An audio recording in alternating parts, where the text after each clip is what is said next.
嗨，大家好，我是瑞，欢迎回到频道。我真的没有想过我会去看睡眠障碍，倒也不是说我没有这个问题，只是就是一直以来都没有把它当一回事。历经3个月的时间，我只能说睡眠真的超重要。首先，我为什么会去睡眠医学中心？我大致是去年年底的时候去看牙医，医生就发现我有蛮严重的磨牙情况，于是就建议我另外去挂睡眠专科。以成大医院为例，它的门诊时间表不会有睡眠专科这个诊别。我先去挂了耳鼻喉科，然后再跟医生说明我的症状，我有过敏性鼻炎、打呼、磨牙的情况。现在时间是2月22日，接近晚上8点钟。我在睡眠医学中心的外面等待护理师开门报到。我现在已经进到睡眠中心，然后先量了体重、血压、胸和腰围，还有填了一些问卷调查。我进到我的房间了，一张标准双人床。还有沙发椅蛮宽的，还有梳妆台、电视机，然后入口处呢，这里也有洗手台。房间内有监视器，用来监看睡眠的情况。接着是厕所的部分，免治马桶，还有淋浴间。有热水，但没有沐浴乳、洗发精这些。医院有事前通知，洗完澡再过来。重点就是要穿着舒适的衣服。我就直接穿运动服、短裤过来。所有仪器呢，都会先摆在床上。等等护理师会一一过来帮你安装。仪器很多，听说有9个侦测项目。呼吸感测器的鼻导管，手指这个是脉搏血氧计，记录器和呼吸感应器呢会附在魔鬼毡的胸带上，小腿上的是肌电图的感测线，然后头上也粘了好多感测线，用来侦测脑波图。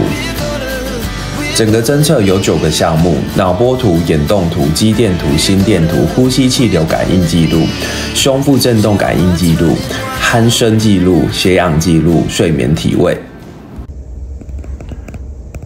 我现在超级滑稽的，就我的脸、手，然后还有鼻子，还有头，整个后脑勺都贴满了东西，就是刚刚那个护士小姐说，就是有很多人都会觉得自己像那个炸弹自杀客，就是背了一个炸弹在胸前的感觉。然后大家一定很好奇，住宿检查的费用呢？单人房还有沙发有电视，应该很贵吧？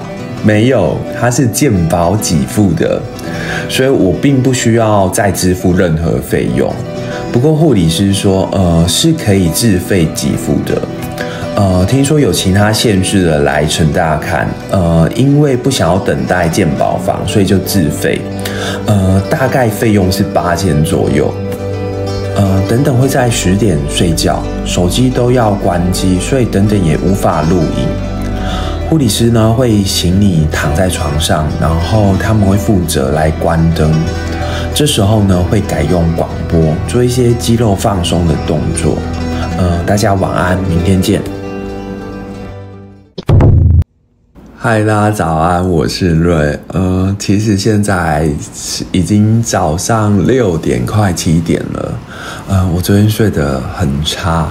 我实际进到快速眼动期是凌晨5点左右，所以护理师决定不叫醒我，决定让我再睡一个循环，直到6点多我醒过来，他才过来把我叫醒。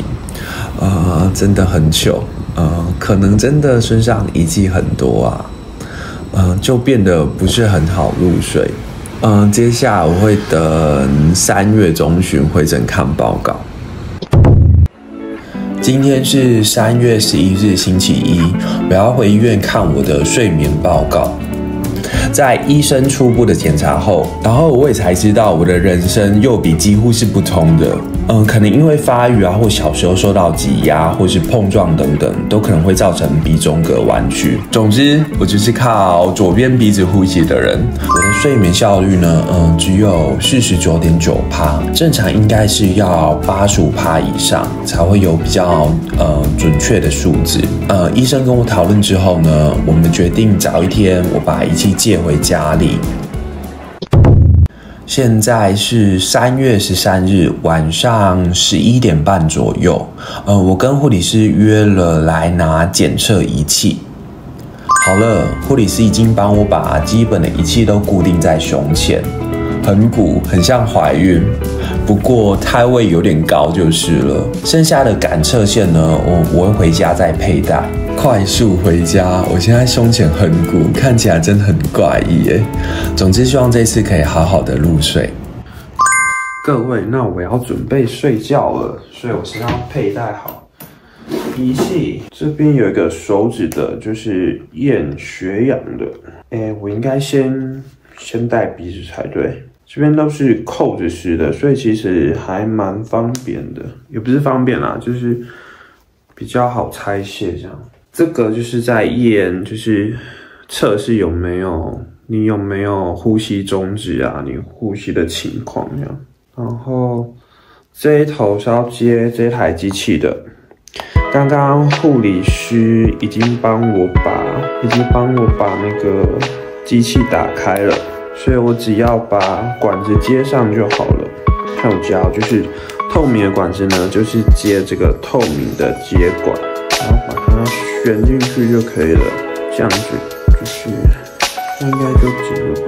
就是这边是朝下的嘛，就是怎么办？我现在有点搞不清楚，应该是这样，就是这样上去，然后挂在耳朵这样子，挂在耳朵边。好了，这样就算完成了，很好笑。然后护理师建议我是贴在鼻子的附近，就是我原本是贴在这，我在测试的时候是贴在这，他说蛮容易掉的，所以建议我贴在鼻翼两侧这样子，管子才不会掉。然后他建议呢，就是我都要做这个反折的动作，反折一点点，这样早上会比较好拆。然后呢，贴在我鼻翼的旁边，这样还可以吧？这样会不会很丑？好丑！算了，反正我一个人睡也不会丑到别人。贴在鼻子的两侧，算了啦，反正不会掉就好了。好，自己粘得很丑，这个完成了。然后呢，我把这个扣上，就是把这些管子呢全部塞进去这个袋里面，就是这个袋子里面布满的机器，所有机器还有线路，全部都挤进去。然后护理师有特别跟我讲，就是我在睡觉的时候，就是机器最好是服贴身体。然后就保持这个位置，因为呢，这个机器它一样会侦测，就是我现在是侧睡的状况还是正躺的状况这样子，它是会有一个水平的概念这样。我这边是绑住我的肚子的，就是这都是有电路线的，就是一条是胸的电路，然后这里面都有电线这样子。电线，然后跟肚子这边，所以是侦测胸跟腹部这样。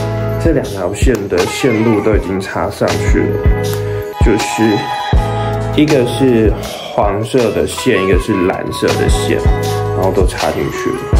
那我现在呢，要佩戴我的血氧就是把我的这边有个手指的符号，有没有这边？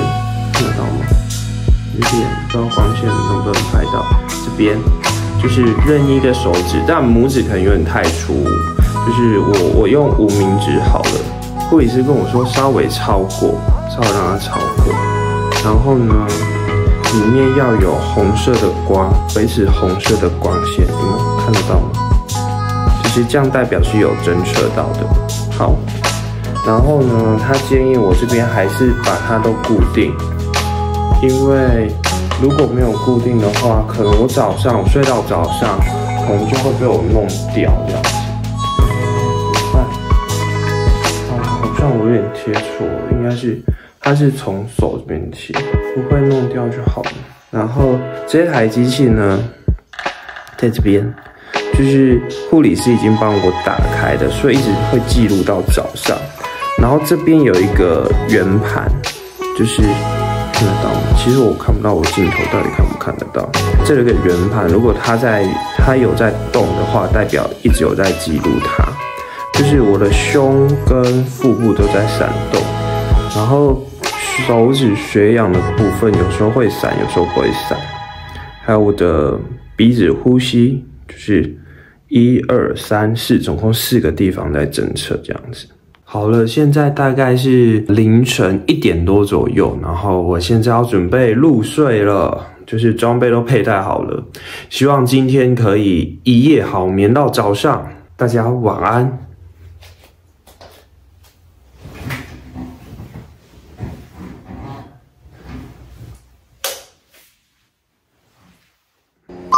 大家早安，现在大概是早上9点钟，我被外面的工程车叫醒了，不知道大家能不能听到声音，就嗡嗡的声音。我的房间已经是气密窗了，我这样听起来还颇大声的。我现在要来填写记录，我大概是在2点钟睡着的。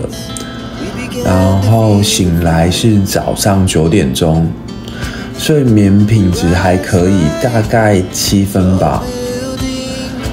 接着记录一下，我大概凌晨4点有起床尿尿，然后5点有起床喝水，大概是这样。我现在要准备出门去归还仪器。今天是3月25日，我要回诊看报告。